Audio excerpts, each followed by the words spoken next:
Nosotros vamos inmediatamente a estar conectados con Juan Cheput, él es exministro y vocero ahora de Fuerza Popular. Bienvenido, señor Cheput. ¿Cómo estás, Karina? No necesariamente vocero, pero sí una de las personas que ha respaldado decididamente la posición de Keiko Fujimori.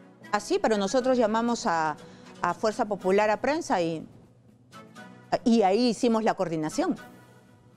Ah, excelente, entonces, en todo caso me están tomando como tal. Muy bien, entonces bienvenido nuevamente. Bueno, acaban de dar los resultados de la OMPE y ya sabíamos que iba a pasar esto. Yo quiero sus primeras impresiones. ¿Qué es lo que le diría a la población? Pedro Castillo ha pasado por un poquito, esto se va a mover, esto es en realidad una elección que va a terminar por muy pocos votos adelante. ¿Y qué llamado se haría desde la tienda de Fuerza Popular? Porque en realidad lo que hay que tener es mucha tranquilidad. ¿Usted coincide conmigo? Por supuesto, Karina. Yo creo que lo fundamental en estos momentos es la tranquilidad y entender que aún falta un 6% de votos, sobre todo aquellos del extranjero, en los cuales Keiko Fujimori tiene una amplia mayoría.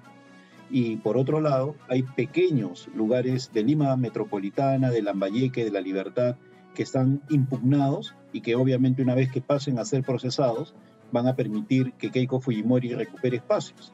En todo este lapso de tiempo, en las últimas 2 o 3 horas, han entrado una serie de actas de lugares en los cuales Castillo tenía mayoría, por lo tanto esto era absolutamente previsible. Pero así como era previsible, también estoy seguro que en el transcurrir de las horas, cuando llegues a 95-96%, va a empezar de nuevo a retomar la punta la señora Keiko Fujimori. Exministro, como en realidad todo puede pasar y cualquiera de los dos puede ganar, hay posibilidades de que más adelante, si gana el señor Castillo, porque es una posibilidad, están tan ajustados que podría ser, hay posibilidades de que en aras de la gobernabilidad, en aras del país, en aras de la colaboración para salir de una crisis profunda que tenemos por la pandemia y la reactivación económica que se tiene que dar, se puedan juntar todos los partidos políticos, así como se han juntado en favor de Keiko Fujimori, se puedan juntar y hacer un gobierno para reconstruir el país y ayudar a Pedro Castillo, si se deja ayudar, por supuesto, ¿no? Y ayudarlo para empujar hacia un mismo lado el carro. Por supuesto, yo creo que acá lo fundamental es entender que quien gane la elección, sea Pedro Castillo o Keiko Fujimori, va a ser presidente de todos los peruanos. Y por lo tanto, en la misma noche en que se consolide el triunfo, en el mismo día, pues tiene que entender que se tiene que gobernar para el 100% de peruanos y acabar con cualquier tipo de separación o polarización. Y en ese sentido, en vista de que el Perú tiene gran cantidad de problemas en el ámbito económico, de seguridad, sanitarios, por sobre todo, la unidad de nuestros compatriotas y de las fuerzas políticas es imprescindible. Y obviamente le corresponderá a quien ejerza la jefatura de Estado convocar a la gran mayoría de fuerzas políticas para poder enfrentar este momento tan complejo que vive el país. Muy bien. Keiko Fujimori se ha visto obligada a firmar varios compromisos para que se le crea. Se ha tenido que aliar con varias fuerzas para que se le crea. ¿Cómo va a ser ella para gobernar y tener a esa población que no ha votado por ella y que no le ha creído por más compromisos que ha firmado? Esas poblaciones como Puno, que le ha dado el respaldo absoluto a Pedro Castillo y que no le ha creído a Keiko Fujimori. ¿Cómo va a ser el pacto social con ellos que están pidiendo un cambio radical y que piden ese cambio que Pedro Castillo ha ofrecido? ¿Cómo va a ser para llegar a esa población de ser elegida presidenta? Hace muchos años, hay una población, sobre todo en el sur del Perú, que desde hace muchos años está contra el establecimiento, ¿no? Contra el establishment. es la población que en el año 2006 votó mayoritariamente por Ollanta-Humala y que luego le dio el triunfo en el año 2011. Es la población de Cusco, Arequipa, Ayacucho fundamentalmente. Y obviamente, en el caso específico de Keiko Fujimori, tiene que entender que la mejor forma de poder integrar a ese grupo de compatriotas que siempre han mantenido una posición opositora es brindándole un acercamiento de todas aquellas cosas que el Estado les niega hoy día fundamentalmente, como infraestructura, salud, buenos servicios educativos, que lamentablemente siempre han sido postergados. Hay un Perú, en ese sentido latente, que hoy se ha manifestado, que quiere cambios constitucionales.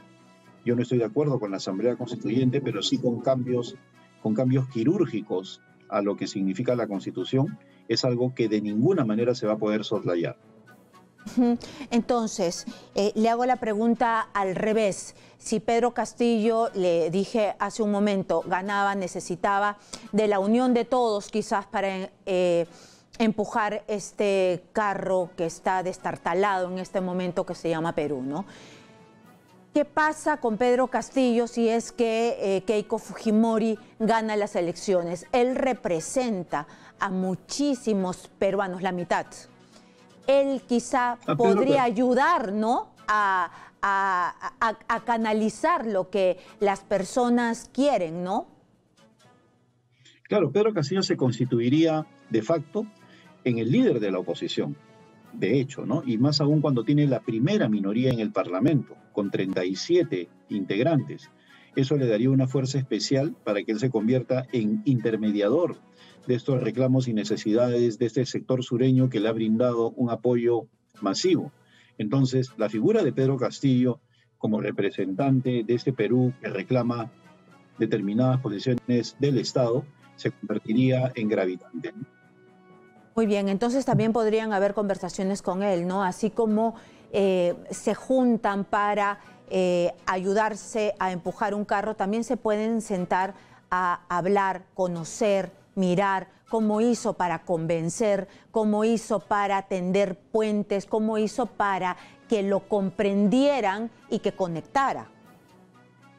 No lo dudo, y aún la misma Keiko Fujimori ha dicho que de ganar ella estaría abierta a conversar con todos sin excepción, y eso involucra obviamente a Pedro Castillo, persona como he señalado, a la cual no se puede soslayar. Pero hoy por hoy hay que entender que los resultados electorales que por momentos colocan a uno o a otro como puntero, es algo que tiene que manejarse con bastante calma, pues aún quedan por procesar tanto actas del extranjero como determinados locales o lugares metropolitanos. Entonces, a la población en general hay que darles el mensaje de que los resultados definitivos aún no están sobre la mesa y que hay que mantener la calma social y política para evitar algún tipo de desenlace no esperado. Señor Cheput, nosotros ya vimos a Keiko Fujimori perder en el 2016 y ha pedido perdón por eso, porque hubo demasiados errores en el 2016 y tomó sus palabras. Ella pareció quedarse picona, con odio, fastidiada, pensó que le quitaban la elección y hubo una suerte de venganza. Si pierde ahora, ¿va a pasar lo mismo? No creo en absoluto. Yo veo una Keiko Fujimori que ha madurado. Nosotros como peruanos tenemos que empezar a entender, como los colombianos, que es fundamental voltear la página para que de esa manera pueda haber un verdadero proceso de reconciliación.